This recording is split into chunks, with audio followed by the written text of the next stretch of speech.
JD. Ang kwentong ito ay hango sa totoong buhay. Mula ito sa isa nating kabayan na itago na lamang natin sa pangalang Arnulfo. Taong 1995, Leyte.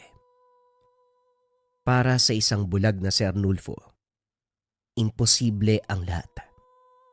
Kapag apektado ang paningin, may tuturing kang pinakawalang silbi sa mundo. Nakakagalaw ka nga, pero mali-mali naman. Maraming nababasag kapag nasasagi. Hindi mautusan dahil walang makita. At higit sa lahat, nababaliwala pa sa sariling pamilya. Tinatakwil. Madalas nasa tabi ng balon si Arnulfo. Yung balon na wala masyadong pumupunta. Gusto niya ang lugar dahil tahimik, payapa, walang humuhusga. Malayo ito sa tahanan, pero kahit papano kabisado na ang daanan papunta at pabalik. Paminsan pa nga, inaabutan na siya ng dilim sa lugar. Isang gabi, umulan ng araw na yon, kaya kinakailangan niyang sumilong. Nabasa pa rin siya dahil limitado lamang ang masisilungan sa lugar. Dumagdag pa ang madulas sa daanan. Ilang beses siyang nadapa. Nagtamo ng sugat at galos. Sa halip tulungan pagdating ng tahanan, sermon pa ang natanggap. Ang amang lasing, walang awa siyang binugbog. At dahil bulag, walang magawa kundi tiisin ang bawat latay sa katawan. Nang mismong gabing yun, gumapang paalis ng tahanan si Arnulfo. Bumalik sa balon kung saan payapa, tahimik at tanggap siya. Nanginginig siyang nakasandal sa puno. Iniinda pa ang tinamong bugbog. Idagdag na rin ang lalamunang uhaw at sikmurang kumakalam. Sa sitwasyon niya, hindi maiwasang hilingin na lamang ang kamatayan. Subalit sadyang maparaan ang pagkakataon. Sa kabila ng kalupitan, nabiyayaan pa rin ng mabuti. Nagulat na lang si Arnulfo nang makaramdam ng init. Naririnig niya ang tunog ng tuyong dahon at siklaban ng apoy. Ilang sandali pa nakaamoy ng inihaw na manok. Dali-daling kinapa ang paligid. Tinanggap ang nag-abot ng makakain na tubig. Isang buong manok at inumin na nakasilid sa bao. Walang sinayang na oras si Arnulfo. Sinunggaban ng pagkain at hinayaan ang sariling mabusog. Nang matapos, kinausap ang nagmamay-ari ng presensya sa tapat. Kanina pa ito napapansin, pero dahil abala sa pagkain ngayon pa lamang kinausap. Isa akong bulag kaya hindi kita makikita. Kung sino ka man, maraming salamat sa pagkain at inumin. Arnulfo ang pangalan ko. Kayo ho. Katahimikan ang sinagot sa kanya. Gayunpaman, matyagang nag-antay si Arnulfo dahil alam niyang may tao sa paligid. Hindi naglaon kusa itong nagsalita. Hindi lang masyadong maintindihan ng boses. Tawagin mo ko sa pangalang Ikan.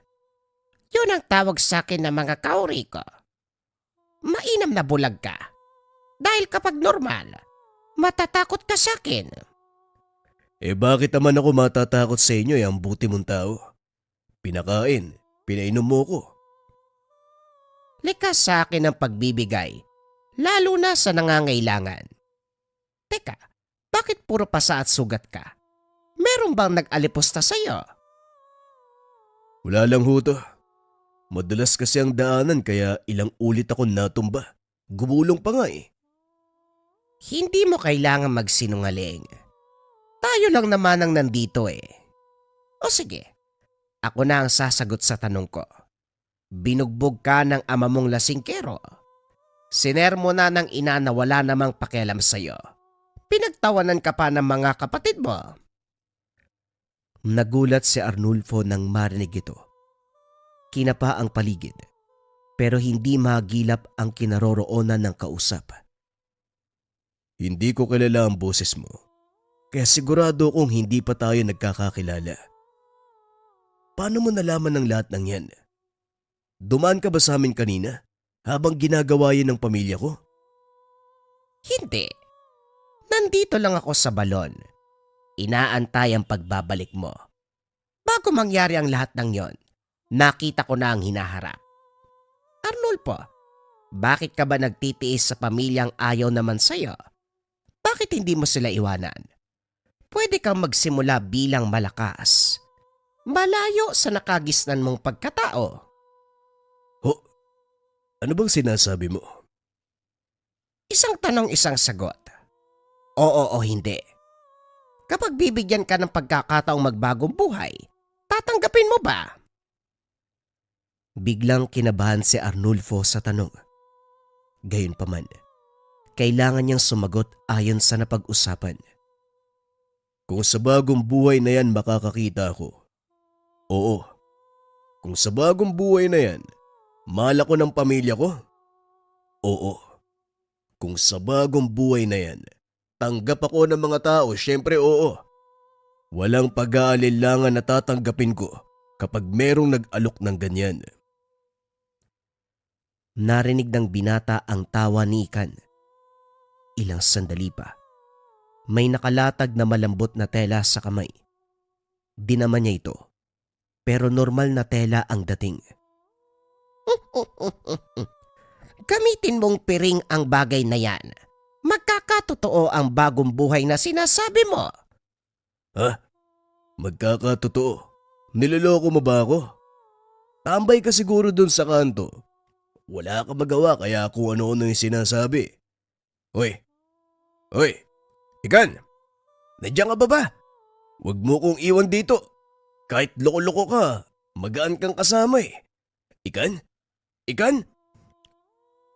Walang sumagot sa kanya. Mahabang katahimikan ang lumipas. Nang sumagi sa isip ni Arnulfo ang hawak na tela, bumalik sa alaala ang sinabi ni Ikan. Paulit-ulit itong umaalingaw sa tenga hanggang sa naglakas ng loob na gamitin. Dahan-dahang umangat ang mga kamay para itali ito bilang piring. Hinayaan sa ganong posisyon hanggang sa unti-unting nakaramdam ng pagbabago. Unang napansin ay ang kusang paghilom ng sugat. Kinapa niya ang sarili, maging ang makapal na pasa ay nawala. Sinundan ng payapang pakiramdam. Kasunod ay pagdaloy ng kakaibang lakas sa katawan. Panghuli, ang gumulat sa kanya, isang kurap. Nakakakita na siya. Sa pagkabigla natumba sa kinalalagyan, tinignan ng paligid. Kahit gabi na malinaw na aaninag ang bagay-bagay, kahit ang nasa malayo ay klarong-klaro. Kinapa ni Arnulfo ang mga mata. Kinusot-kusot, pero hindi siya nananaginip. Dahan-dahang tumayo at nagsimulang maglakad. Hindi na kumakapa. Dire-diretso ang hakbang. Kahit nakatapal sa mga mata ang piring, malinaw niyang nakikita ang lugar. Sa tuwa ay napatalon at napasigaw. Tumahimik din nang mapagtanto ang kinalalagyang gubat. Hindi tinanggal ang piring. Dali-dali ito hanggang sa makarating sa tahanan, kaso natigilan ng maalala ang trato ng pamilya. Subalit nagulat siya sa pagbaliktad ng sitwasyon. Unang lumapit ay ang ama na nag-aalala. Arnulfo, saan ka ba pumunta? Anong oras na? Ngayon ka lang umuwi. Ano nangyari? Bakit ang dumi mo? Tess, maghanap ka nga ng pampaligo. Wika namang Teryo. Eh Diyos ko, ano bang nangyari sa'yo? Ang dumi ng damit mo. Umabot pa sa buhok. Halika, maligo ka.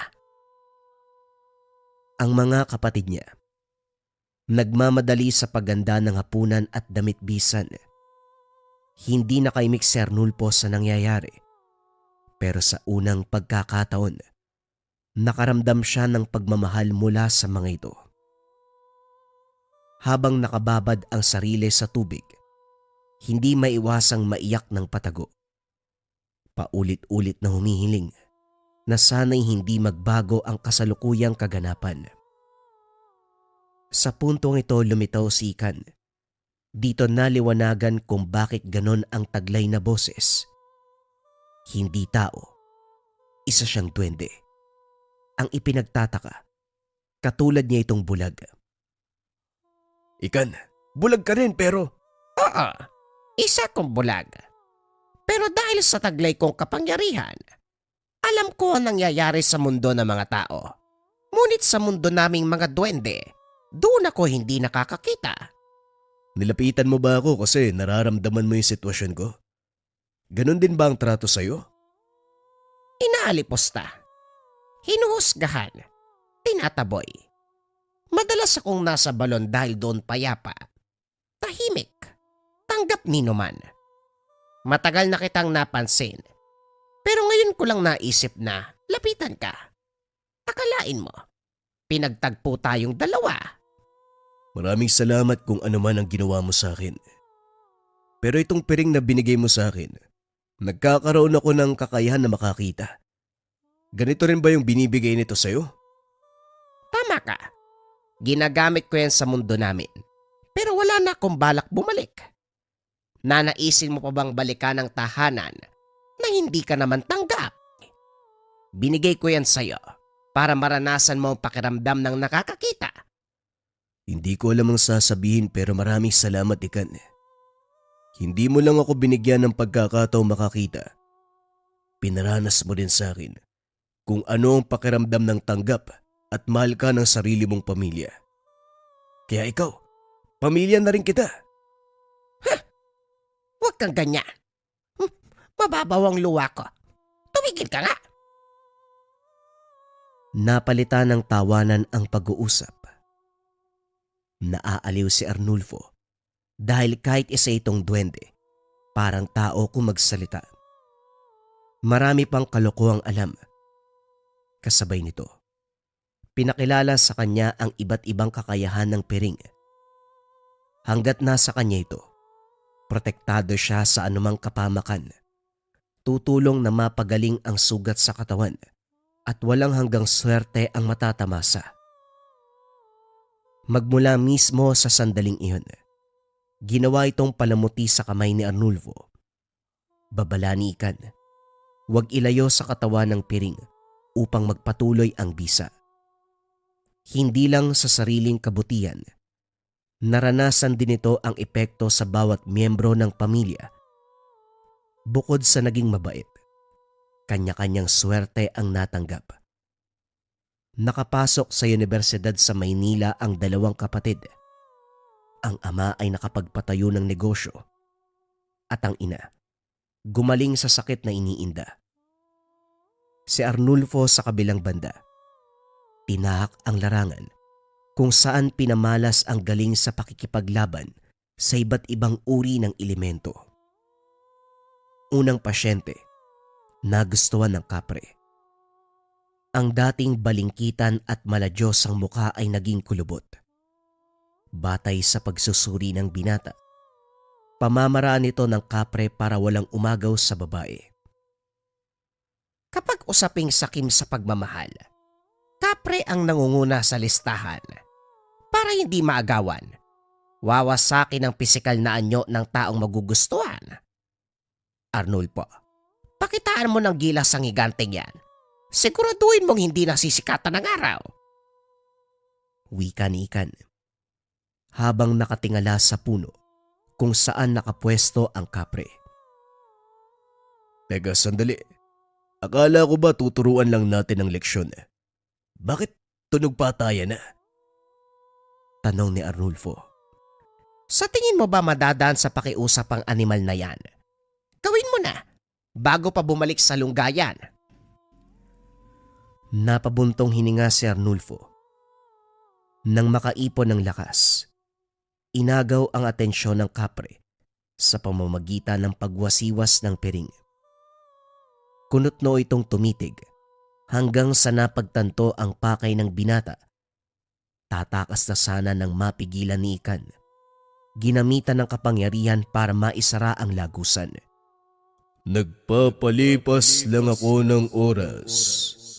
Pero nanggugulo kayo. Ano ba ang kailangan nyo? Wika ng nilalang. Huwag mo nang ipagkaila.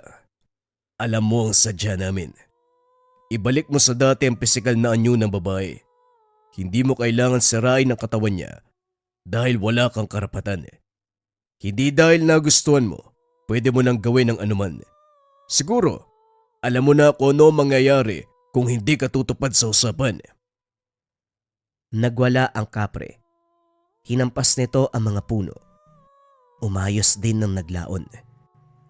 Napilitan na kalasin ang sumpa sa babae sa takot na ang buhay ay magwakas kapag magpapataw ng gante si Arnulfo. Dinagdagan ni Ika ng banta kung kaya't napapayag din ito. Dahil sa tagumpay, umusad na sa kasunod na pasyente. Natipuan ng engkantada ang matandang halos ugod-ugod. Kamot ulo ang binata habang sinusuri ito. Grabe, meron na nga kayong tungkod tatay. Nabibighani pa rin ang engkantada. Ayos, may asim ka patay. Ang matanda na kinikilalang babaero ngumisi pa sabay kindat nang marinig ang sinabi ng binata. Napailing na lamang dahil parang papatol pa sa elemento. Sa pakiusap ng mga anak na gumaling ito sa karamdaman, hindi na kasi pinapatulog. Pinuntahan ni Arnulfo at Ikan ang kinaroroonan ng engkantada. Hindi mapigilang matawa ng binata dahil ang elemento ay walang pinagkaiba sa biktima. Matanda na rin. Nagmukhang balat ng kahoy ang muka. May mga buhok pang daig ang baging ng balete. Hindi alam ni Arnulfo kung ipagpapatuloy ba ang pakikipagkasundo sa engkantada. Sa tuwing sasambitin ang pangalan ng biktima, tuwang-tuwa pa ito habang kinakausap siya. Itong matandang engkantada, tuwag-tuwa kapag naririnig ang pangalan ng gusto niya. Nakikiusap ako sa'yo kaibigan. Baka pwedeng pabayaan mo na lang si tatay. Sa kondisyon niya, hindi niya na kayang makipagsabayan sa'yo. Hindi rin naman kayo pwede magsama dahil tao siya. At ikaw, hindi ka normal eh.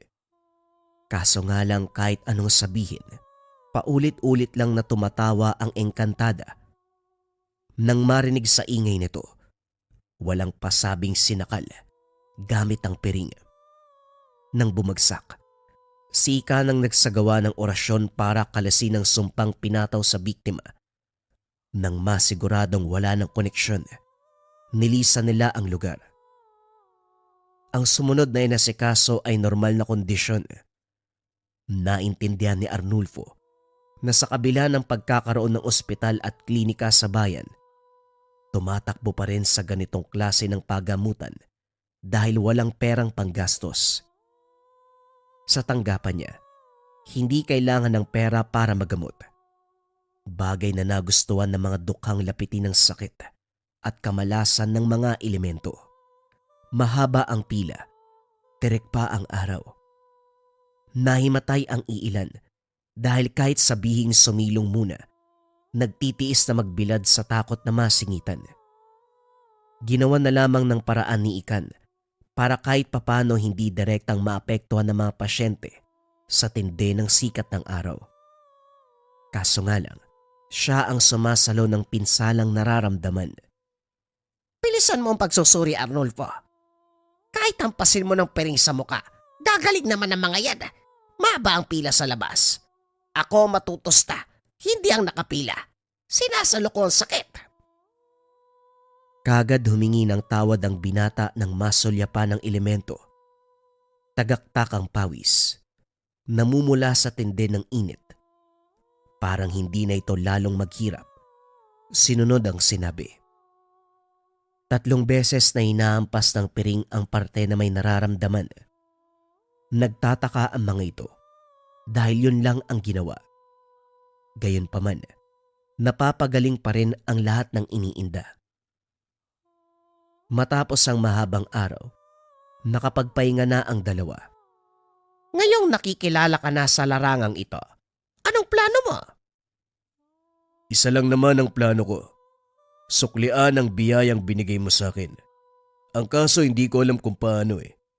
Kung mahihilingin ka, sabihin mo sa akin.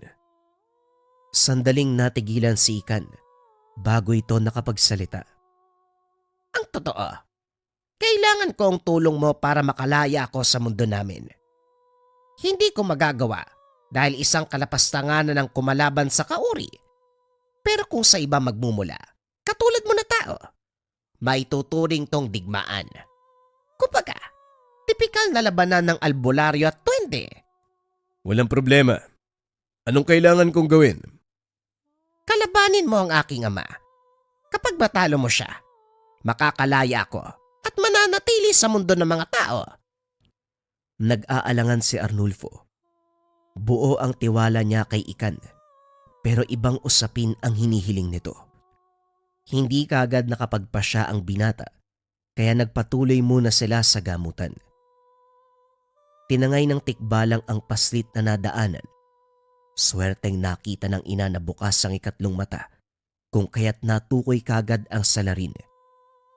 Dito nahirapan dahil piling oras at araw lamang nakikita ang lungga ng tikbalang. Ilang araw nag-intay bago muling nagpakita ang nilalang. Sa pagkakataong ito nakilala si Ikan. Nandito na pala sa lupa ang duwendeng bulag. Nakipagkaibigan sa isa pang bulag. Dapat nga kayong magsama. Pareho kayong walang makita.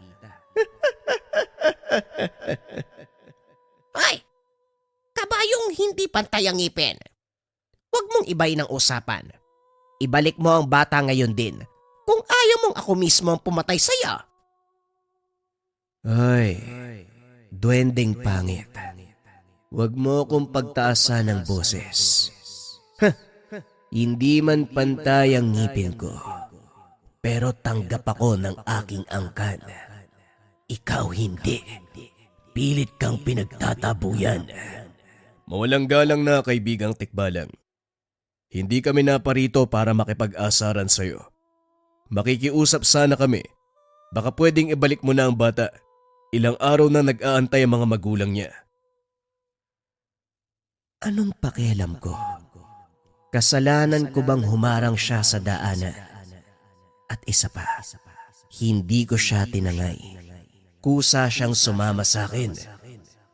Tinangay man o kusang sumama, nakikiusap ako. Hindi siya nararapat sa mundo mo. Dahil dito siya nabibilang. Huwag na nating pabaan ang usapan. Ibalik mo na bago pa magsara ang lagusan. Unti-unting natauhan ng tikbalang. Sa loob lamang ng maikling panahon nagbubukas ang lagusan. Nagdagdag na ng banta si Arnulfo. Tuluyang isasara ng binata ang lagusan at hindi na siya makakapunta sa mundo ng mga tao. Kaya naman dali-daling kumilos ang tikbalang. Binalik ang paslit. Tulalang natagpuan sa likuran ng puno. Hinayaan na rin na makatawid ang tikbalang. Sa pag-uwi nila, isang duwende pa ang humarang. Nakilala kaagad dahil ito ang ama ni Ikan. Masama ang tingin nito sa binata, lalo na nang makita ang piring. Pumagit na si Ikan. Sinabihan si Arnulfo na tumabi muna. Nag-usap ang mag-ama. Hindi man maunawaan ng binata ang pinag-uusapan. Sigurado siyang galit ito sa isa't isa batay sa reaksyon. Ilang sandali pa. Napapitlag. Nagbatuhan na ng kakayahan. Dali-dali siyang tumabi bago matamaan. Kaso sa lagay ni Ikan, siguradong matatalo siya ng ama. Ilang beses itong tinamaan. Ilang ulit tumilapon. May dugong umagos mula sa bibig. Hirap na sa pagtayo pero ang amay patuloy sa pagpapakawala ng atake. Alam ng binata na magagalit si Ikan kapag makikialam siya. Pero hindi ito alintana. Sinalo ang atake pero maging siya ay nagulat sa bisa ng piring. Tumilapo ng matandang duwende. Nanginig ang buong katawan. Ang tanging nagawa ay tumitig ng masama. Dali-daling kinarga ni Arnulfo si Ikan at tinakbo pauwi. Nataranta ang binata sa paghahanap ng gamot pero pinatigil siya ni Ikan. Hiniram sandali ang piring. Itinapal sa napuruhang dibdib. Lumipas ang ilang sandali ay bumuti ang pakiramdam. Masama pala ang tatay mo. Naiintindihan na kita kung bakit gusto mong makawala sa mundo nyo. Ikan, tuparin natin ang hiling mo. Papalayain kita. Nakita mo kung gaano kalakas ang aking ama. Hindi mo siya kakayanin. Nakachamba ka lang. Nakita mo rin kung gaano kalakas ang piring. Hindi niya ito kakayanin. Si Ikan ang natahimik. Hindi makapaniwala sa tapang ng binata. Ang ama niya ang naturingang pinakamalakas. Kaya ganun na lamang ang galit nito nang magkaroon ng anak na bulag. Isang insulto sa katayuan ang pagkakaroon ng anak na may diferensya. Hindi kita hahayaang lumabang mag-isa. Ama ko ang kalaban, kaya sasamahan kita. Gusto kong malaman niya na ang anak na tinakwil ay hindi basta-basta. Arnulfo, ano man ang mangyari, tandaan mo, wag na wag ilalayo ang piring. Naganda ang dalawa. Kinabukasan ng takip silim, nasa harapan ng punso. Nag-antay sa pagdating ni Uki, ang ama ni Ikan. Binata, huwag kang makisali. Laban ito ng magkaangkan. Papalampasin ko ang ginawa mo sa akin noon, pero huwag kang mangyalam ngayon. Yan ang bagay na hindi ko gagawin. Dahil ang anak mo ang siyang tumulong sa akin. Walang pinagkaiba. Tao man o duwende, parehong bulag na inutil. Kahit magsanib puwersa kayong dalawa, hinding-hindi nyo ko maggagapi. Tignan natin kung anong mangyayari ngayon. Mahabang katahimikan ang sumunod. Hindi naglaon na sa likuran na ang matandang duwende. Inatake nito si Ikan. Hindi inaasahan kung kaya't tinangay ng atake. Si Arnulfo ang gumanti, kaso nabasa ng matandang duwende ang galaw niya. Nakailag ito. Muling naganda sa susunod na pag-atake. Nilapitan niya na si Ikan na kasalukuyang iniipon ng lakas. Sinabi ko na sa inyo, hindi kayo mananalo. Hindi tayo aabot sa ganito kung babalik ka sa mundo natin, Ikan. Huwag ka nang magmatigas. Dahil maging ang kaibigan mo, papatayin ko. Huwag mong kakalimutan ang lakas ng piring. Huwag mo rin kakalimutan na hindi maglalabas ng lakas ang piring kung hindi tugma sa enerhiya na nagmamay-ari. Ang batang yan ay mahina. Nagkakalakas lang dahil sa ibinibigay mo. Huwag mong gamitin sa aking panakot ang piring dahil kayang-kaya kong tanggalin ang bisa. Ikan, magagawa ba yun ng tatay mo? Mukhang delikado tayo. Hindi! Magtiwala ka lang. Huwag kang makinig sa kanya. Sumugod na si Ikan. Nagagawang tapatan ng lakas ng ama. Nasundan na lamang ng tingin ni Arnulfo ang galaw ng dalawa. Maliliit, pero kung magbuno ay daig pa ang higante. Malakas na dugungdong at nakakasilaw na liwanag ang pinapakawala ng dalawa. Hindi nagtagal. Naglaho ang liwanag kasabay ng pagbagsak ni Ikan. Dali-daling nilapitan ni Arnulfo. Idinikit ang piring sa kanya. Kaso nga lang, kagad siyang kinausap. Huling babala, iho. Pwede ka nang umalis at buburahin ko ang lahat ng alaala mo. Tigilan mo ko, tanda. Hindi ko tatalikuran ng kaibigan ko. Sa puntong ito, siya ang naunang sumugod. Nagulat siya dahil mabilis ang kilos. Lumakas ng lumakas ang atake. Habang ang matanda ay panay atras, panay ang ilag. Nakagante na makatsyempo, Nagawang patamaan ni Arnulfo pero hindi makapaniwala nang itapal ng binata ang piring sa sugatang balikat. Anong ibig sabihin yan? Nakakapagpagaling ang piring. Yan ang lakas ng anak mo na pilit mong tinatakwil. Dinagdagan niya ang bisa ng piring. At hindi lang yon ang kayang gawin ito. Ito rin ang tatapos sa buhay mo, tandang uki! Hinagis ng binata ang piring sa direksyon ng duwende. Kusa itong naging matulis na bagay. Direktang tumago sa katawan niya. Kagad tumakbo si Arnulfo papunta kay Ikan. Naghihingalo ang kaibigan. Kaso nga lang, bago pa man siya makapagsalita, tuluyan itong namaalam. Hindi maproseso ng utak ang kaganapan. Sobrang bilis. Nasaksihan ang unti-unting paglaho ng katawan ng mag-amang duwende. Naging abo, humalos sa hangin. Hanggang sa ilang sandali pa ang lumipas, naiwan siya mag-isa sa lugar. Hindi napansin kung gaano katagal sa sitwasyon na yun. Nakaluhod, nakatulala.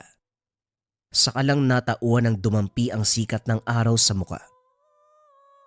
Sa puntong ito, naguguluhan si Arnulfo kung totoo ba ang pangyayari o isang panaginip. Pero nang masipat sa kamay ang piring, sigurado siyang totoo ang lahat. Dali-daling umuwi ng tahanan para alamin ang lagay ng mga magulang. Ang buong pamilya. Maayos ang kaganapan. Totoo. Totoo ang kaibigan kong Sigan. Pero sa isang iglap, bigla na lang siyang nawala. Matapos ng kaganapan, tumigil na siya sa tungkulin. Nawalan siya ng lakas dahil hindi na kasama si Ikan. Ang tanging naiwan na kakayahan na lamang kay Arnulfo. Hindi na siya naging bulag. Ito ay dahil sa binigay na tangan sa kanya. Ang piring ng duwendeng bulag.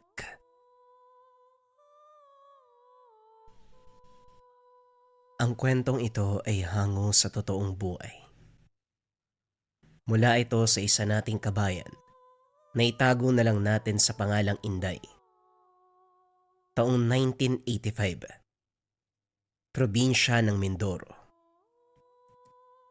Nasa kalagitnaan ng pagpupulong ang buong barangay upang pag-usapan ang insidenteng nangyayari. Ilang beses nang nakakita ang mga tanod ng pagsusunog sa iba't ibang bahagi ng sitio. Ang nakakabahala pa, ang masamang amoy. Araw at gabi, nagbabantay pero walang mahuling salarin. Ang tanging naaabutan lamang ay bakas. Hindi pwedeng manahimik na lang tayo dahil baka sa susunod, mga bahay na ang masunog. Kakabangon lang natin mula sa paggagupit ng nagdaang bagyo. Kaya nakikiusap ako sa bawat isa sa inyo. Kapag meron kayong napansin na kahina-hinalang tao, ipagbigay alam dito sa ating barangay para maaksyonan kaagad. Sa ngayon wala pang masamang epekto, pero sigurado kapag hinayaan darating tayo doon. Wika ng kapitan. Maraming sabi-sabi. Gawa ito ng mga kabataang tambay. Subalit ayon naman sa nakakatanda, may kinalaman ito sa nagaganap na pagsalakay ng mga aswang. Sunod-sunod ang pambibiktima ng nasabing nilalang, pagkatapos ay lilitaw ang bakas ng pagsusunog. Kung sino man ang nasa likod ng kaganapang ito, magpapasalamat pa ako sa kanya. Wika ni Aling Ising na ikinagulat na mga kasama. Bakit naman po? Sa katunayan dapat nating isumpa dahil delikado ang ginagawa niya. Isa itong banta sa buhay ng karamihan. May rason po ba kayo para masabing papasalamatan pa?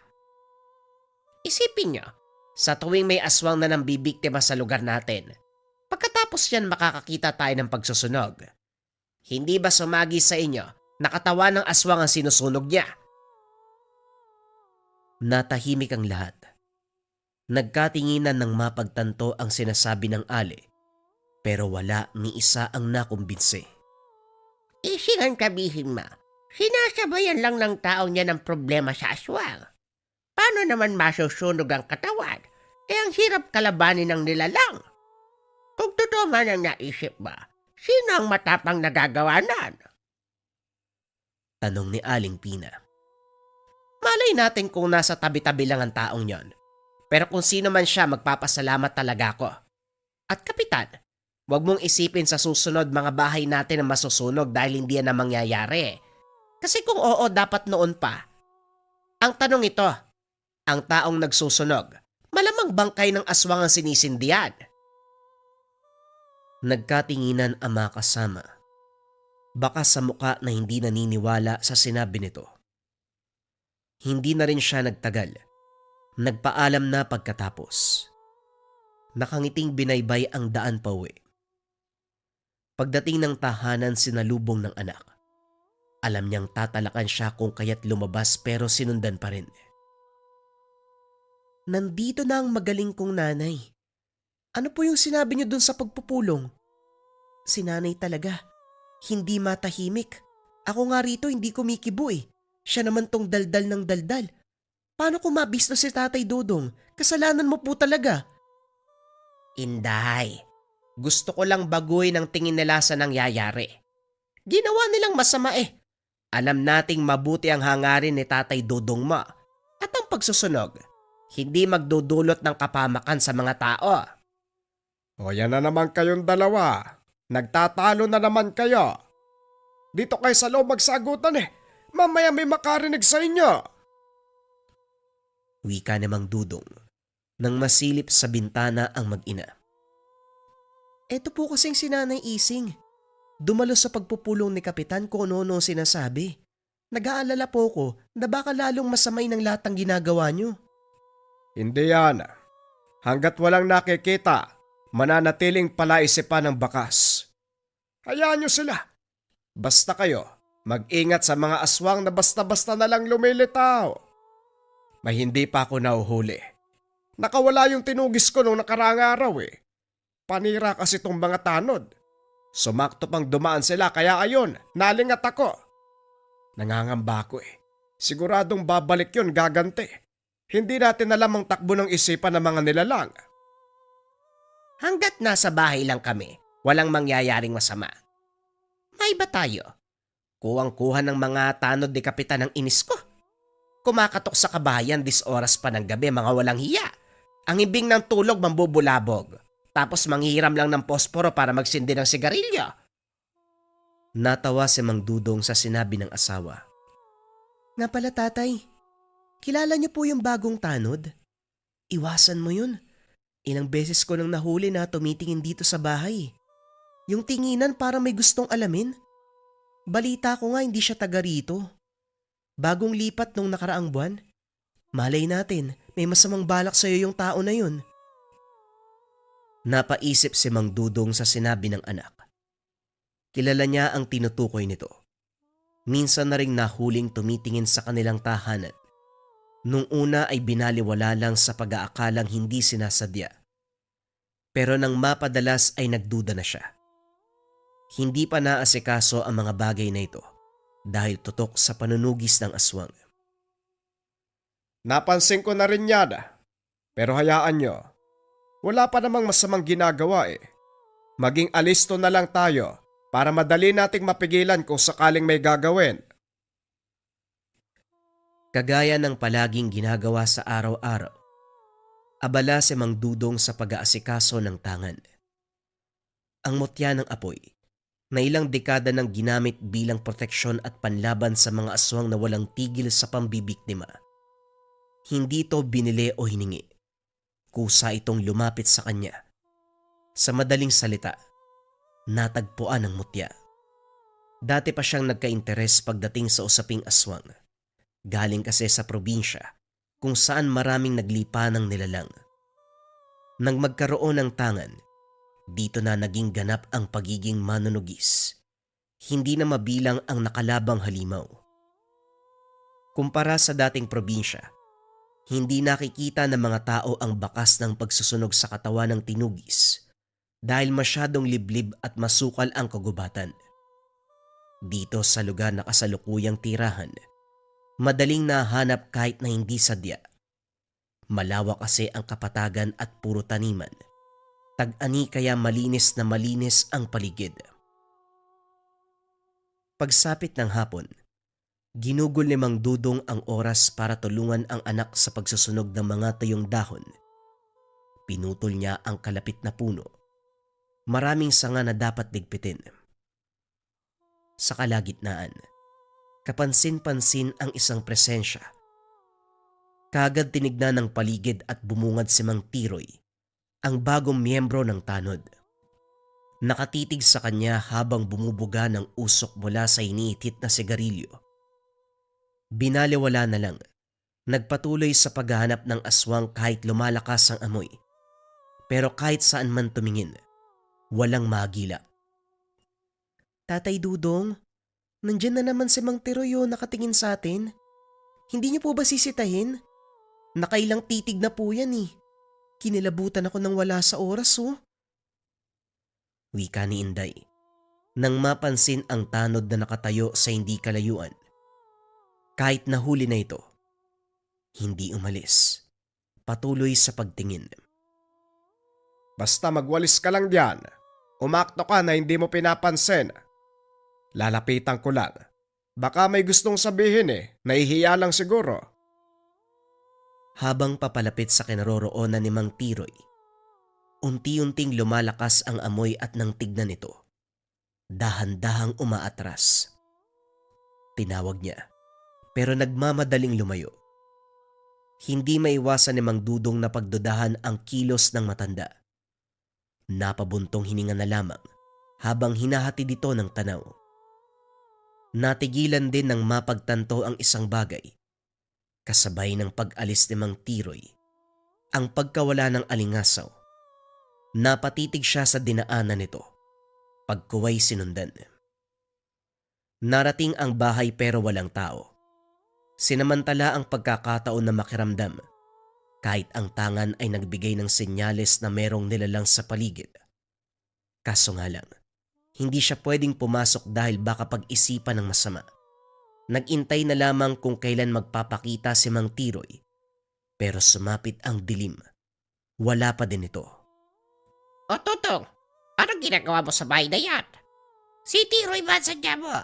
Madaling araw ko lang yung napapansin Kung may mapasabi ka, ako na lang kung gusto mo.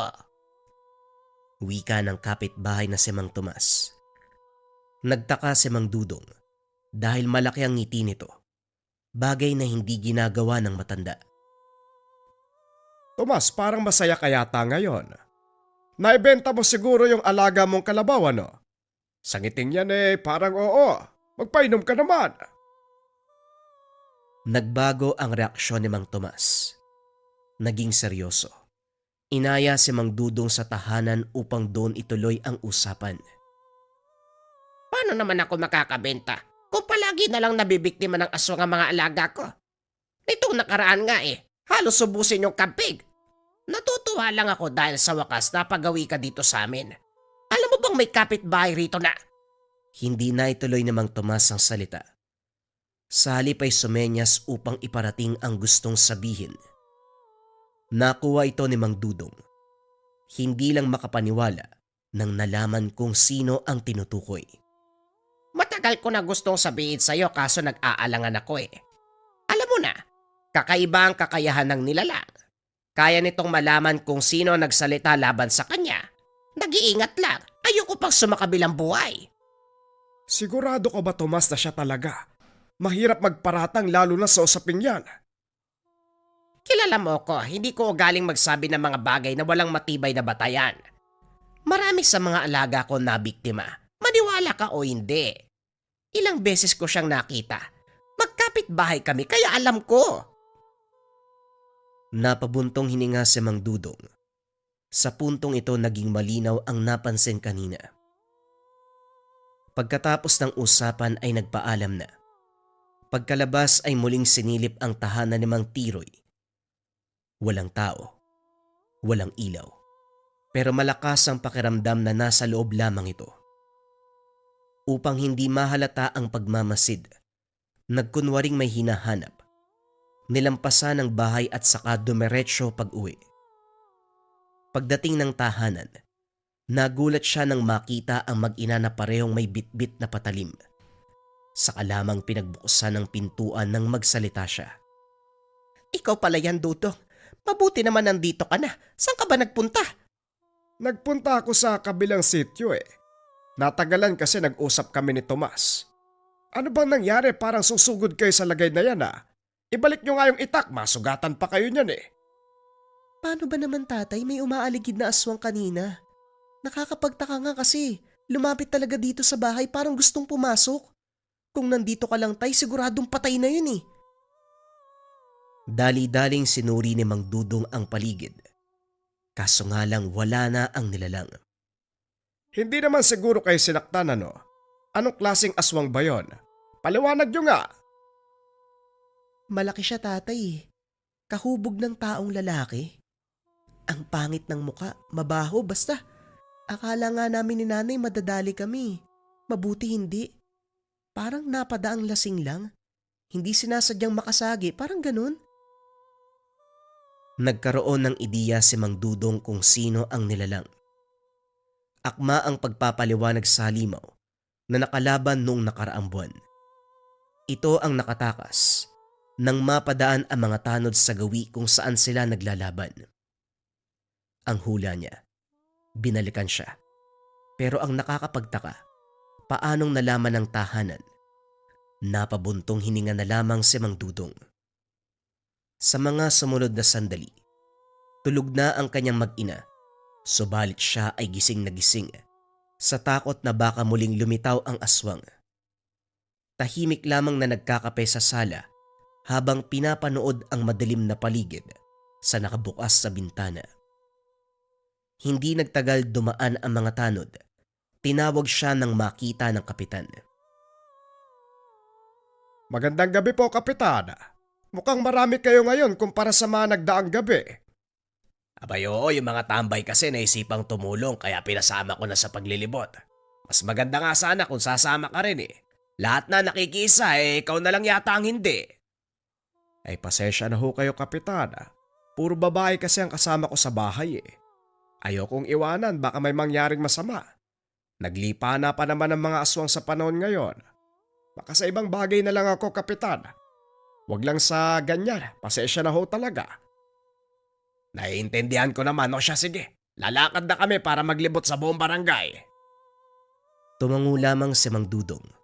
Tinitigan ang papalayong grupo. Tangkang babalik na sana ng tahanan. Napansin niya ang presensya sa hindi kalayuan. Naging alerto ang tanga na sinusundan ng pag-alingasaw. Walang pagdadalawang isip na kumuha ng patalim at saka pinuntahan ng pinagtataguan ng nilalang. Sa sandaling nakalapit, napalingon sa tahanan nang marinig ang pag-angil nito. Nagtataka sa mabilis na kilos. Kagad bumalik ng bahay si Mang Dudong. Dali-daling umakyat sa bubong para hanapin ang aswang. Pagkarating sa itaas, sinunggaban siya ng nilalang. Hindi nakabawi dahil sa biglaang atake. Nahulog silang pareho at sakto namang pumaibabaw siya rito. Walang pagdadalawang isip na tinaga. Mabilis nakailag hanggang sa nakawala. Tumayo ito sa unahan. Masama ang titig sa kanya. Ayos ka rin ano? Natuntun mo ang bahay ko. Nagkataon nga ba? O talagang alam mo dahil sa malapit ka lang nakatira? Umangil lamang ang nilalang. Pagkatapos ay muling sumugod. Naging alerto si Mang Dudong dahil mabilis ang kilos nito. Nasundan ang bawat galaw niya at madaling nakakaiwas. Ilang beses siyang nawala ng balanse dahil sa taglay nitong lakas. Nang makabawi, si Mang Dudong naman ang umatake pero sa pagkakataong ito, walang tumama sa ilang beses na pagtaga. Lahat na ilaga ng halimaw, narinig pa niya ang pag-angil nito. Halatang pinagandaan mo ang pagkikita natin ano? Kung dati madali kitang napapatamaan, ngayon mahirap pa. Pero sige, tignan natin kung hanggang saan ang kaya mo. Lumapit ka, sige! Kagad sumugod ang aswang. Sa sobrang bilis ng kilos, nahirapan siyang umiwas sa mga atake. Umatras na lamang habang iniinda ang lakas. Hinayaan niya muna hanggang sa mabigyan ng pagkakataon. Sa puntong ito, hindi nakatakas ang nilalang nang bumao ng patalim sa dibdib. Sunod-sunod na tinaga.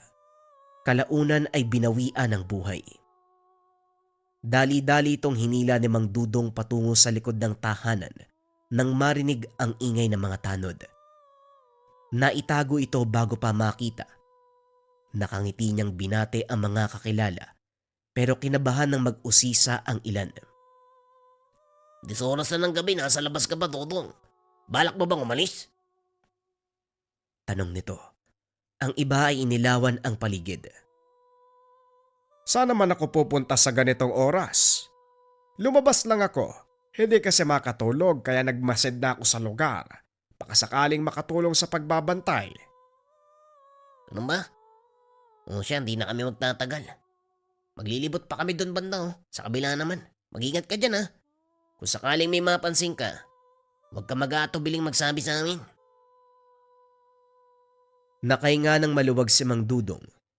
Abot langit ang pagiging kabado nang tangkain ng isang tanod na sumilip sa likod.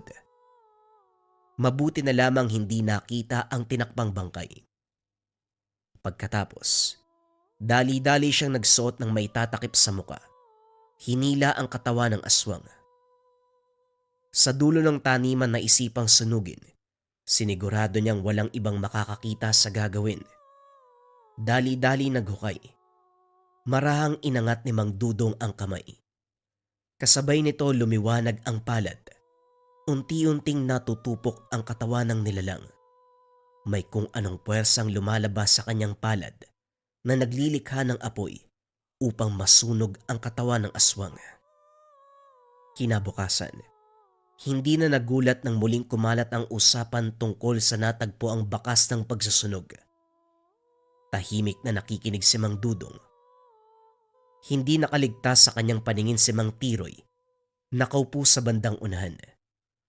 May kalayuan pero malinaw na nakikitang nakatitig sa kanya. Sinusundan din ng pagiging alerto ng tangan. Hindi siya nagpalata. Nagkunwaring nakikipag-usap sa mga tanod pero nakabantay ito sa sulok ng mga mata. Ilang sandali pa dumating si Mang Tomas at tuluyang naagaw ang atensyon. Nandito ka lang pala. Dumaan ako sa inyo kanina. Umalis na naman si Tiroy kagabi. Napasit ko madaling araw nakabalik. May bitbit na sako. May tumutulo pang dugo. Balita ko may dinaling kambing sa kabilang lungsod. Alaga ng kakilala ko. Wika ni Mang Tomas. Tumitingin pa sa paligid habang nagsasalita. May nakainkwentro ko kagabi. Baka yun yung aswang na dumali sa alaga ng kakilala mo. Hindi pare, pero bago nangyari yung pambibiktima, nakita ng kapitbahay. Isang tao dumaan. Pagdating sa una, nag-iba yung anyo. Tapos ilang sandali sumigaw yung mga hayop. Nang tignan, patay na. Hindi ko nababanggitin ang pangalan. Alam mo na kung sino yan. Napahugot ng hininga si Mang Dudong. Nang balikan ang tingin ng pwesto ni Mang Tiroy, wala na ito doon. Nagpatuloy ang kanilang usapan hanggang sa nagkayaya ang umuwi. Sa tahanan, hindi maiwasan ni Mang Dudong na mag-isip ng mga bagay-bagay tungkol sa napapansin kay Mang Tiroy. Malakas ang kutob niya na tama ang lahat ng hinala, maging ang sinabi ni Mang Tomas. Muli siyang napabuntong hininga. Hindi inakalang magkakaroon ng kapitbahay na aswang. Sa katunayan magmula nang marinig na may bagong lipat, palagi nang nakakaramdam ng panganib. Pero wala sa isip ng Mang Tiroy na magmagaling. Hanggang sa biglang nagbigay ng senyales ang tangan. Dali-dali siyang naganda at saka pinakiramdaman ng paligid. Nang mapagtanto ang pinanggagalingan ng presensya, hindi nahirapang maghanap dahil bumungad kagad ang nilalang. Nang makita siya nito, sinubukan pang tumakbo. Kamunti ka ng maabutan pero laking gulat nang mawala. Ilang sandali pa narinig ang pag-angil sa likuran. Paglingon ay nasa bubong ng tahanan. Naisip ni Mang Dudong ang nangyari nung nakaraan. Ang huling nakalaban na halimaw ay ganito din ang galawan. Bumaba ka riyan. Paano tayo maglalaban? Nandiyan ka sa taas. Nandito ko sa baba. Bumulusok ang aswang. Nakailag naman bago tamaan ng atake. Kamunti kang mapuruhan sa mabilis na kilos ng halimaw. Lintik na to sandali. Magkakilala yata kayo ng aswang na nakalaban ko nung nakaraan. Parehong-pareho ng galawan. Masyadong mabilis. Magkamukha din kayo, parehong pangit. Nagpatuloy ang usapan. Nagtapatan ng lakas ang bawat isa. Nakuwang makipagsabayan ni Mang Dudong. Pero may pagkakataon, naiisahan siya ng nilalang. Sapo ang bibig. Matapos ilang beses tumama sa konkretong bagay, hindi naman nagdurugo, dala lamang ng sakit. Pambihira. Matigas to Sa puntong ito ay nagising si Aling Ising. Aksidenteng naibato ang hawak na gasera. Tumama sa nilalang. Sa sandaling natapon ng laman ay kaagad nagliyab. Kaagad nagwala ang nilalang. Tuwang-tuwa naman si Mang Dudong. Ay sus Mariosep. Yan lang palang pwedeng itapat sa'yo. Ayan, siguradong patay ka. Muling dinampot ni Mang Dudong ang patalim. Walang tigil na pinagtataga ang aswang. Nangingisay pa ito habang umaangil. Nagmamakaawa. Kaso nga lang ilang sandali ay nalagutan ng hininga. Ikaw naman kung hindi pa ako nagising, walang makakalam sa nangyayari dito. Pwede mo namang patayin ka agad, pinaglalaruan mo pa. Wika ni Aling Ising. Dali-daling kumuha ng tubig para apolay ng apoy. Pero pinigilan siya ni Mang Dudong. Hindi na. Hayaan mo na ako ng bahala dyan. Matapos magsalita ni Mang Dudong, dumating ang mga tanod. Naku, ano nangyari dito? Mang Dudong, ano yan? Aswang ho, kapitan. Subugod ba naman sa bahayan lintik na yan, nasira yung bubong yan, nasunog. Binato ng gasera ni Eseng Tinaga ko ng itak, kaya yan, patay na. Nakumbinse ang mga tao. Inutusan ni Kapitan ng mga tanod na dali ng katawan ng aswang sa malayo. Inapula ang apoy. Muling sinindihan na makapwesto sa malayong lugar. Pagkatapos, si Mang Dudong ang gumawa ng paraan para magbago ang isip ng mga ito sa usaping bakas ng pagsusunog. Kapitan, hindi mo ba naiisip ang nasa utak ko? Tignan po ninyo. Ganyan na ganyan ang natatagpo ang bakas. Ibig ba nitong sabihin? Hindi nito naituloy ang salita. Naintindihan ng kapitan. Natawa pa ito dahil hindi sumagi ang ganong bagay. Pinuri si Aling Ising sa sinabi ng pagpupulong. Ang tanong na lang na hindi nasasagot. Sino yung taong pumupuksa sa mga aswang? Sa loob ng ilang taon kong paninilbihan sa lugar natin, ilang beses na ring nakahanap ng bakas ng pagsusunog. Inakala pa nating masamang banta, yung pala tulong para mailayo tayo sa kapamakan. Sasang-ayon ako sa misis ni Mang Dudong. Kung sino man ang taong nasa likod nito, papasalamatan ko na lang. Kung pwede siyang makilala, iimbitahan ko pa para kumain Bibigyan ko ng trabaho at kabuhayan. Malaki ang naitulong niya, kaya dapat lang mabigyan ng biyaya. Kaso nga lang parang ayaw magpakita sa atin Tumatango lamang si Mang Dudong. Sa kabilang banda ay natuwa dahil nagbago ang isip ng mga tao sa mga pangyayari. Pagkalipas ng mga araw, wala na siyang nabalitaan tungkol kay Mang Tiroy. Walang nakaalam kung nasaan ito. Iginiit ni Mang Tomas na aswang ang nasabing matanda, kaso hindi matukoy kung sino sa mga napatay. Kung dati ay nangangamba na baka masama ang kahihinatnan ng tagalugar sa bakas ng pagsusunog, ngayon ay natutuwa sila sa tuwing merong natatagpuan dahil nagsisilbing tanda na may napuksang aswang.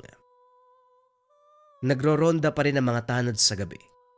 Pero paminsan-minsan na lamang dahil nakampante na sa presensya ng tagapagligtas.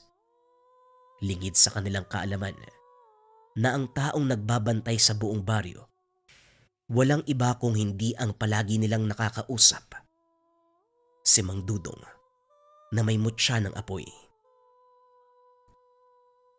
Ang kwentong ito ay hango sa totoong buhay. Mula ito sa isa nating kabayan na itago na lang natin sa pangalang Nessa. Walang eksaktong taon. Bagong bayan. Ang mundo ay puno ng hiwaga at misteryo. May mga kakaibang nilalang na nabubuhay kasama ang mga ordinaryo. Ngunit hindi kayang makita ng normal na mga mata ng tao. Isa sa mga kwentong hindi maalis sa isipan ng dalagang si Nessa, ang sinabing kwento ng kanyang lola patungkol sa mga nilalang na minsan itong nakaengkwentro matagal ng panahon ang nakakalipas. Ayon sa kanyang lola, bata pa lamang nang makilala si Inocencio. May natatanging kakayahan na makakita ng mga nilalang na hindi nabibilang sa mundo ng mga mortal. Isinasama pa raw siya nito sa mga lugar kung saan may nananahan na mga elemento, kagaya ng duwende, engkanto, kapre, tikbalang at iba pang mga nilalang na kahit anong gawin ng lola niya, hindi ito nakikita ng kagaya sa kaibigan nitong si Inocencio. Subalit isang pangyayari ang naging dahilan upang mabulag ang dalawang mata nito. Mula noon, hindi na muling nagkita pa ang lola ni Nessa, pati na rin si Inocencio. Bigla na lang daw naglaho ang buong pamilya nito sa bayan. Walang sino man ang nakakaalam kung ano ang nangyari sa mga ito. Tirik na tirik ang araw. Madalang ang ulap na makikita sa kalangitan. Kasalukuyang binabagtas ng magkaibigang Nessa at Lyra ang daanan papunta sa isang resort. Ang lokasyon, may kalayuan sa syudad ng kanilang kinalakihan, kaya naman mahaba ang biyahe. Nessa, matagal pa ba yung biyahe natin? Ihing-ihi na ako eh. Kanina ko pa to pinipigilan eh. Wika ni Lyra sa nagmamanehong si Nessa. Sandali itong lumingon sa kaibigan at bumalik sa manibela. Pigilan mo muna. Wala pa akong nakikitang gas station. Pero hindi ko na talaga kaya. Naku, sasabog na yata yung pantog ko. Ihinto mo, dali, dyan na lang ako sa tabi. Ano, Lyra? Hindi ka lalaki para umihi sa kung saan-saan? Hindi ko na talaga kayang pigilan. At isa pa, wala naman ako nakikitang taong dumadaan, oh. Parang gubat na yata tong lugar na to eh. Kung sa bagay, tama ka nga naman. Wala din ako nakikitang mga bahay o siya itatabi ko muna, ha? Kagad hininto ni Nessa ang kotse. Nagmamadaling lumabas si Lyra upang maghanap ng mataas na damo na tatakip sa kanya. Nang makahanap ay doon umihi. Hindi alintana ang mga niknik na lumilipad sa paligid. Nang matapos ay bumalik siya sa kotse. Nakita ang kaibigan. Nakatitig sa direksyon ng isang malaking puno. Hoy Nessa, anong tinitignan mo dyan? Natauan ito nang marinig ang boses ni Lyra. Para kasing may nakita ako dun sa taas ng puno na gumagalaw eh. Sinilip ni Lyra ang sinasabi nito. Kaso nga lang wala siyang nakita na kahit ano. Wala naman ah. Baka ibon lang yun. Ang mabuti pa, bumiyahe na uli tayo. Malayo pa yata yung resort na sinasabi ni Ivan sa atin eh. Bakit ba kasi doon yung napiling lugar eh? Libre kasi nating nakuha yung lugar. Wala masyadong pera eh. Kailangan matapos yung trabaho natin doon. Sana nga lang malaki yung kitain ng team natin para hindi problemahin yung pambayad ko sa renta sa mga susunod na buwan. Hayaan mo na, Lyra. Nabasa ko naman yung manuscript, maganda yung kwento. Mukhang papatok sa masa. Ay naku, sana nga. Lalo kung gagalingan sa parte ko mamaya pagdating sa resort. Ayan, ganyan nga. O sige na, baka mali tayo. Muling nagbiyahe ang magkaibigan patungo sa sinasabing resort. Habang nagmamaneho, hindi maiwasang antukin ni Nessa. Tinulugan ito ni Lyra kaya wala siyang makausap upang manatiling gising. 2:00 ng hapon, madali siyang antukin ng mga ganitong oras. Maya-maya pa, hindi niya namalayang napapikit na, dahilan upang mawalan siya ng kontrol sa pagmamaneho. Bumangga ang kotse nila sa isang malaking puno ng akasya. Malakas ang naging salpok ng kotse, pero laking pasasalamat ni Nessa at Lyra. Konting galos lang at mga pasa ang natamo. Masakit man ang katawan, pinilit ng dalawa na makalabas ng kotse. Naganap ng taong tutulong sa kanila, kaso nga lang walang makita. Mas lalo silang nakaramdam ng takot nang makita ang malaking puno kung saan sila bumangga. Teka, nahihilo lang ba ako? O yan din yung punong nakita natin kanina?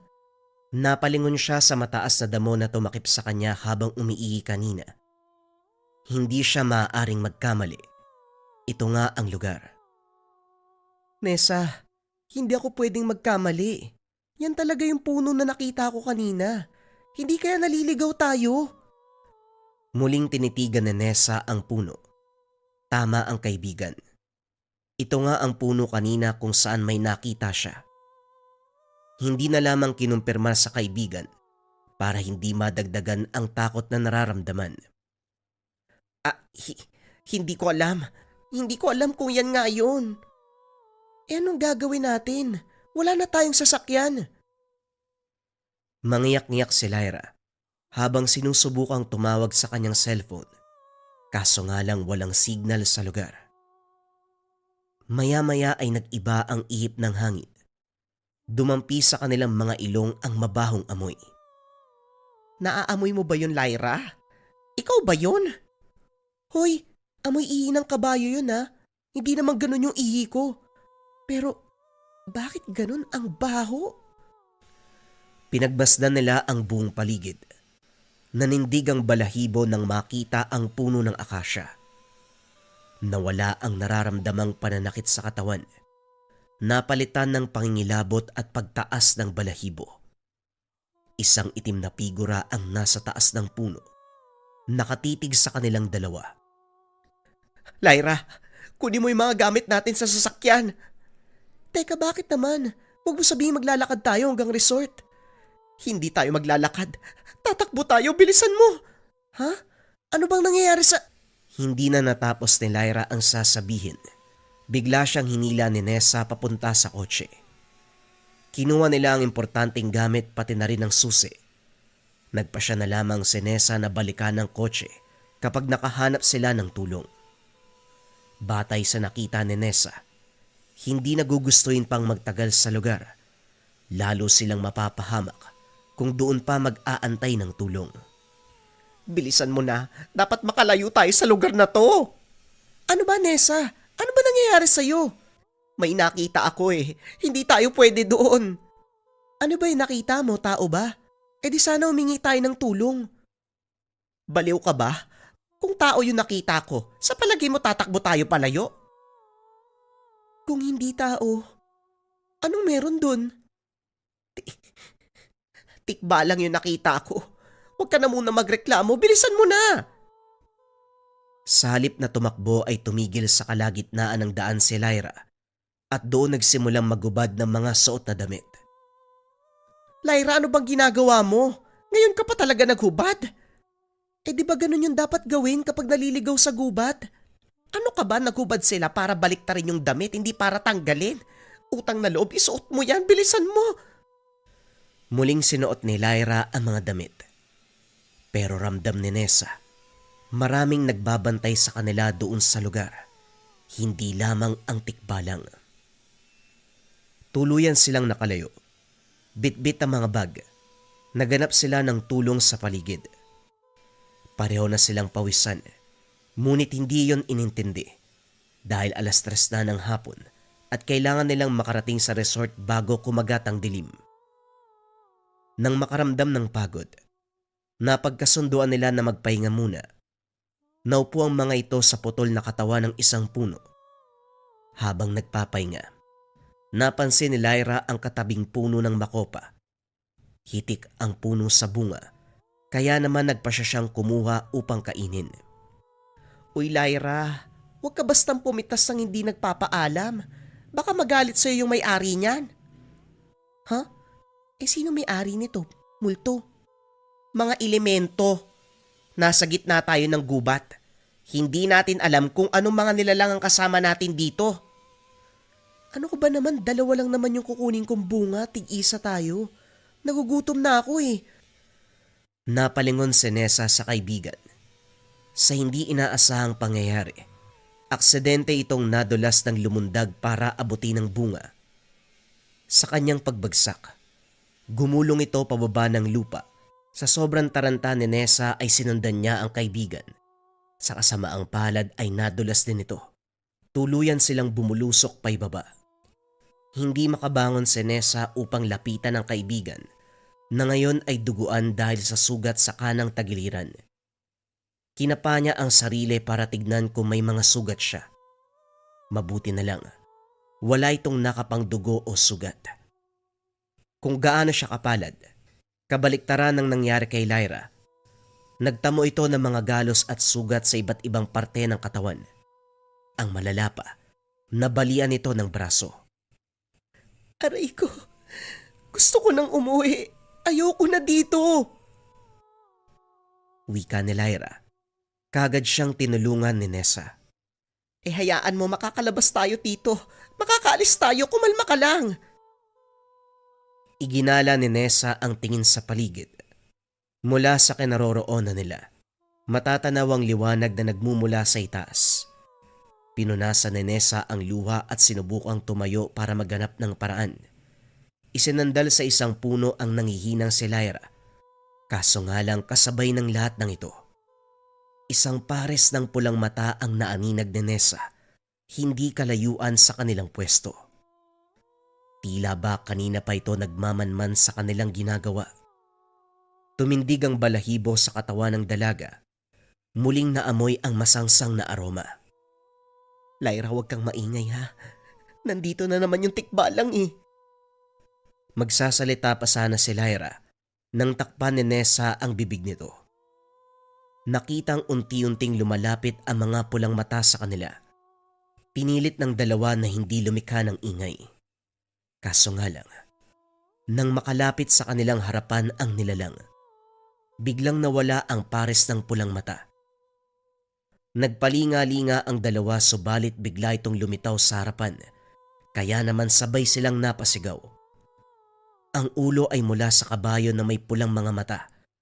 Ang katawan ay tulad sa isang normal na tao. O kumalma ka. Huwag mo silang sasaktan. Laking gulat ng dalawa nang makarinig ng boses ng matanda. Napansin ni Nessa ang paglayo ng tikbalang, kaya naman nakakuha siya ng pagkakataon upang alalayan si Lyra upang pumunta sa pinanggagalingan ng boses. Nakita ang isang matandang lalaki. May hawak na tungkod. Hinampas ang tikbalang na tila ba anak na pinapagalitan. Ino, gusto ko lang makipagkaibigan.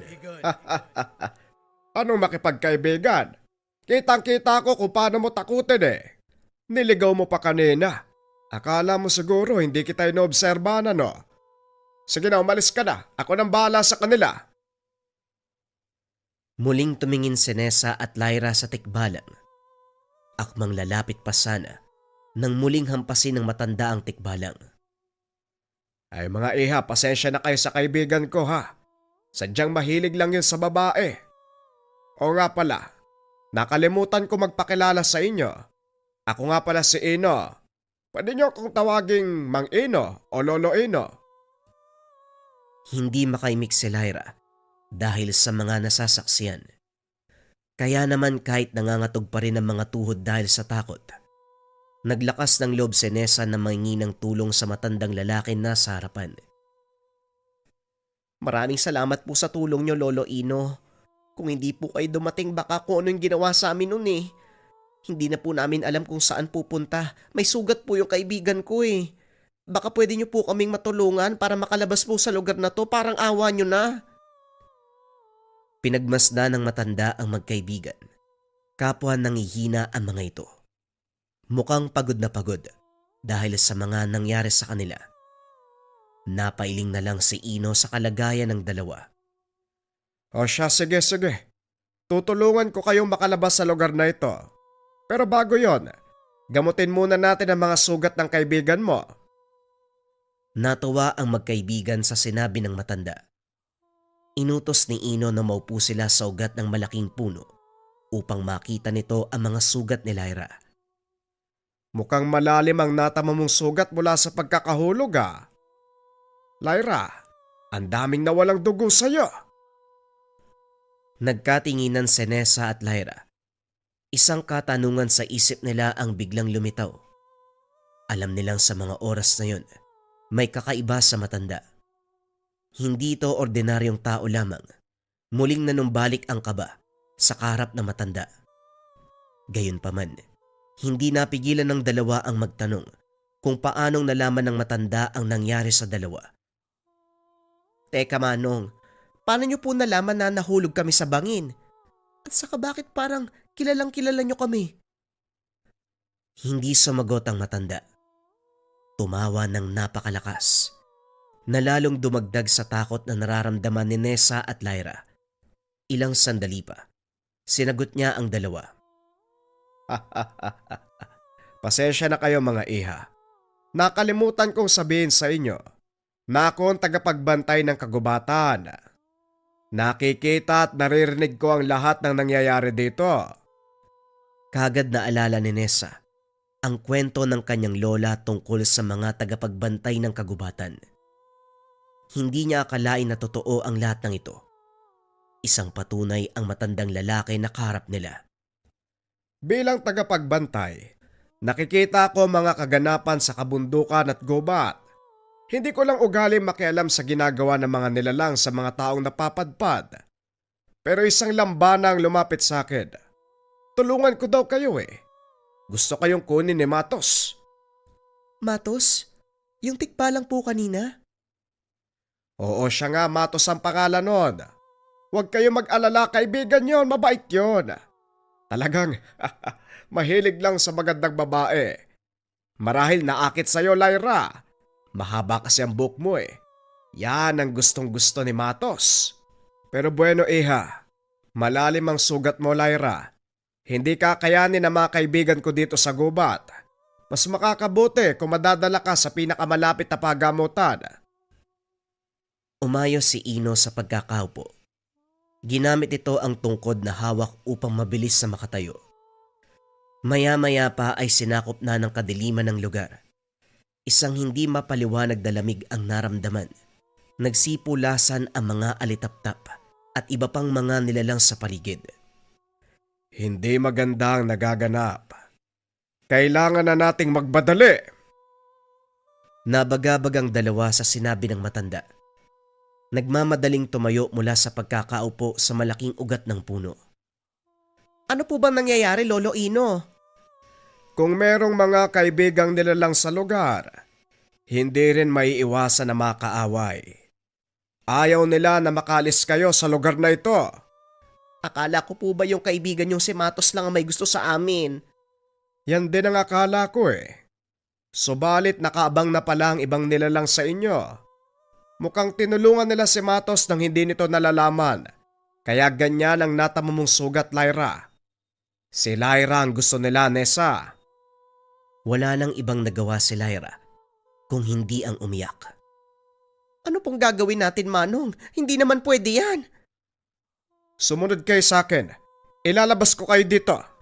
Pero ipangako nyo sa aking dalawa. Sa akin lang kayo makikinig. Kung maaari, wag na wag kayong lilingon kapag may narinig kayong tumatawag sa pangalan nyo. Kung hindi na kayo makakabalik sa mundo nyo. Maliwanag ba? Lalong humigpit ang pagkakahawak ng kamay ni Nessa at Lyra sa isa't isa. Wala ni isa ang gustong bumitaw habang binabagtas nila ang daan palabas ng nakakatakot na gubat. Sa pagtagal ng oras na naroon, lalong dumilim ang paligid.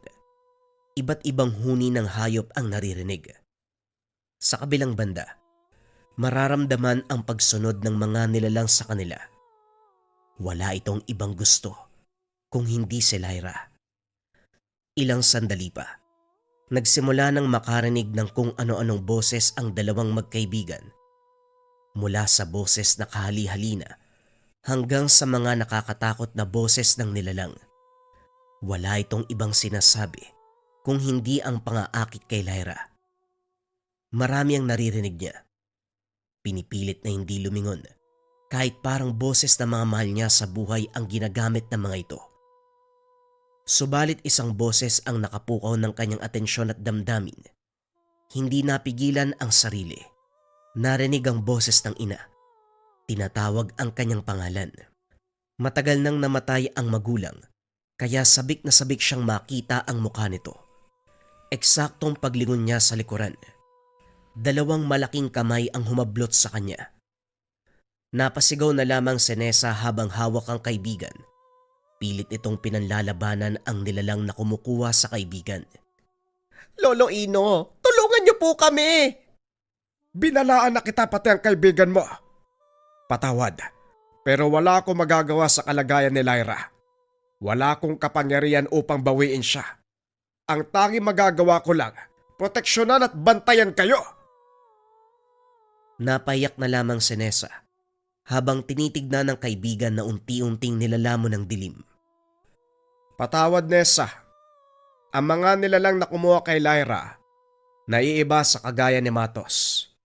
Hindi na ito usapin kung kaya ko silang labanan o hindi. Ito'y respeto sa mga batas ng kalikasan. Maraming sinuway si Lyra nang dumating siya dito. At ang pinakahuling batas na siya magliligtas sa kanya, hindi pa rin niya sinunod. Wala tayong magagawa, Nessa. Kailangan panatiliin ang balanse. Kailangan sumunod sa mga batas. Pero ikaw, Iha, buhay ka pa. Huwag kang mawawalan ng pag-asa. Kailangan mong umalis sa lugar na ito. Labis man ang sakit na nararamdaman. Pinanlabanan niya ito. Sinunod ang lahat ng sinasabi ng matanda. Ilang sandali pa ang lumipas. May naaninag silang liwanag sa dulo. Indikasyon na malapit na siyang makalabas sa lugar. Hindi mapigilan ng dalaga ang nararamdamang tuwa sa nakita.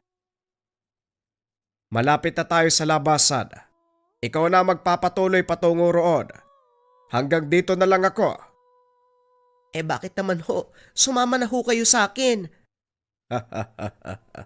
Muli, Iha. Isa kong tagapagbantay. Tagabalanse ng mundo. Pinili ko ang buhay na ito. Pangalagaan ng kagubatan. Nagpasalamat ang dalaga sa matanda. Hinawakan nito ang kamay ni Lolo Ino. Hanggang sa biglang napaluha ang matanda. Manong, bakit po kayo umiiyak? Nagbuntong hininga ito bago sagutin ang tanong ni Nessa. Sige na, Nessa. Kailangan mo nang lumakad. Hanggang sa muling pagkikita.